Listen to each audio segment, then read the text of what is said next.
Ce qui s'est passé à Davos n'est pas un simple épisode diplomatique. Ce n'est pas une phrase de plus lâchée par Donald Trump pour faire réagir les médias. C'est un signal. Un signal lourd, calculé, assumé. Quand Donald Trump arrive au Forum économique mondial de Davos, il ne vient jamais par hasard. Davos n'est pas un sommet classique. Ce n'est pas une conférence de presse. C'est l'endroit où les véritables rapports de force mondiaux se dévoilent, souvent sans être officiellement annoncés. Et cette année, au milieu des discussions sur l'économie, la dette mondiale, l'intelligence artificielle et les crises énergétiques, Trump a remis sur la table un dossier que beaucoup espéraient enterrer.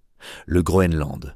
Pas sous forme de boutade, pas sous forme de provocation ironique, mais comme une position stratégique claire. Il n'y aura pas de retour en arrière. Ces mots-là sont importants. Ils signifient que, dans l'esprit de Trump, la question du Groenland n'est plus hypothétique. Elle est déjà actée politiquement. La seule inconnue, ce sont les modalités. Pour comprendre pourquoi cette déclaration est explosive, il faut comprendre ce qu'est réellement le Groenland, et surtout ce qu'il représente aujourd'hui. Le Groenland n'est pas qu'une immense étendue glacée peu peuplée.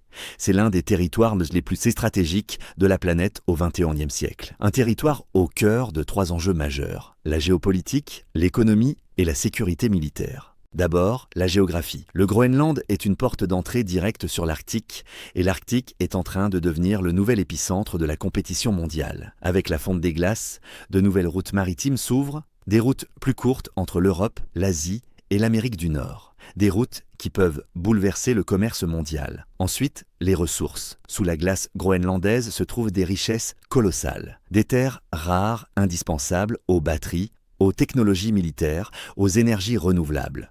De l'uranium, des minéraux stratégiques que le monde entier s'arrache déjà. Enfin, la dimension militaire. Contrôler le Groenland, c'est surveiller l'Atlantique Nord. C'est contrôler les mouvements entre l'Amérique du Nord, l'Europe et la Russie. C'est disposer d'un avantage décisif dans un monde où la dissuasion redevient centrale. Trump ne parle pas du Groenland comme un homme d'affaires qui voudrait acheter un terrain. Il en parle comme un stratège qui pense en décennies.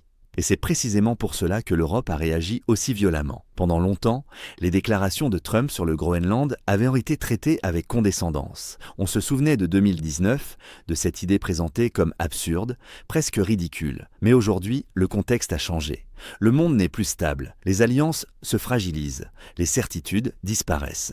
Quand Trump réaffirme sa volonté à Davos, l'Union européenne comprend qu'il ne s'agit plus d'un caprice politique. Il s'agit d'un rapport de force assumé. La réaction de la France est révélatrice. Paris évoque ouvertement la possibilité de soutenir un exercice militaire de l'OTAN sur le territoire groenlandais. Ce genre de phrase n'est jamais anodine. Un exercice militaire, ce n'est pas seulement de l'entraînement, c'est une démonstration de souveraineté. Un message envoyé à plusieurs destinataires en même temps.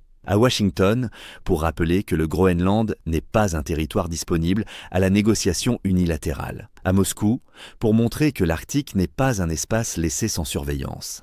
À Pékin, pour signifier que l'Europe existe encore dans le jeu stratégique mondial. Mais derrière cette fermeté affichée, une réalité plus inconfortable apparaît. L'Europe est en réaction, pas en initiative. C'est Trump qui impose le tempo. C'est Trump qui force les autres acteurs à se positionner. Et cela révèle quelque chose de beaucoup plus profond, le retour d'une logique de puissance brute dans les relations internationales. Pendant des décennies, le monde occidental a fonctionné sur un modèle de compromis, de droit international, de négociations multilatérales. Ce modèle est en train de s'effriter. Trump incarne une vision différente. Une vision où la puissance économique, militaire et stratégique donne le droit d'imposer ses intérêts.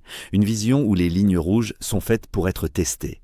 Le Groenland devient alors un symbole. Le symbole d'un monde qui glisse vers une nouvelle ère. Une ère où les territoires redeviennent des objets de convoitise directe. Une ère où les alliances sont conditionnelles. Une ère où la souveraineté se défend par la démonstration de force. Le Danemark, dans cette histoire, est dans une position extrêmement délicate. Officiellement souverain sur le Groenland, il ne dispose pas des moyens politiques et militaires pour affronter seul une pression américaine de grande ampleur. Céder serait un précédent historique. Résister sans soutien serait suicidaire. C'est pour cela que l'Europe n'a pas vraiment le choix. Elle doit afficher une unité, même fragile, même imparfaite.